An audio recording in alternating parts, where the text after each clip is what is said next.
Hey, what's up, everybody? Steve Schwartz here from LSAT Unplugged, coming to you today to share some exciting news about why law school will get easier and easier in the coming years. Before I get into it, please do me a favor, like this video, leave a comment, and subscribe to the channel if you haven't done so already. It really helps with that YouTube algorithm, and I really do appreciate it. So why will law school admissions get easier and easier in the coming years? The short answer is simply that fewer people will be applying, so law schools will have no choice but to admit students with lower numbers than they otherwise would have. And they'll also admit more students in anticipation of the drop in the number of applicants. But why will fewer people be applying? And how do law schools know this will happen?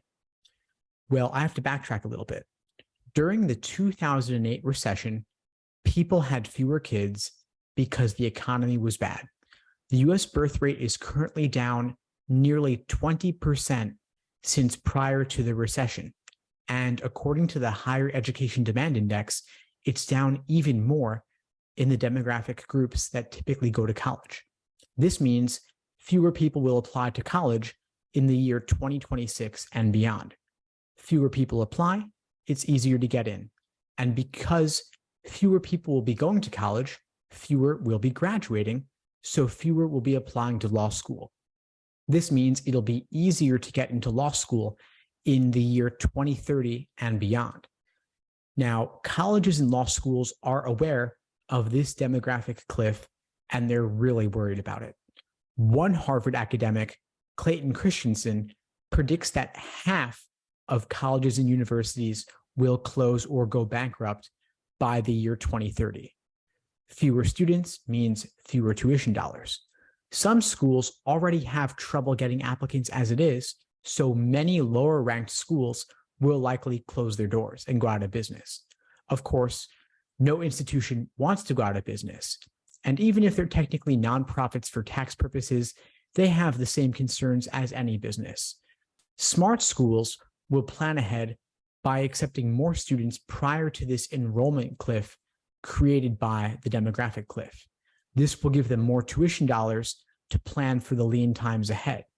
So, to summarize, admissions will be easier in 2030 and beyond because there will actually be fewer students graduating from college and applying to law school, and it'll be easier prior to 2030 because schools will accept more students in anticipation of the impending cliff that starts in 2030. So every year, as we get closer to 2030, admissions will get easier and easier as schools become increasingly concerned about the impending threat to their tuition dollars posed by having fewer students in the applicant pool. Not only will they admit more students and increase their class sizes, but they'll also remove other barriers to applying, like application fees, and they'll stop raising tuition so much each year.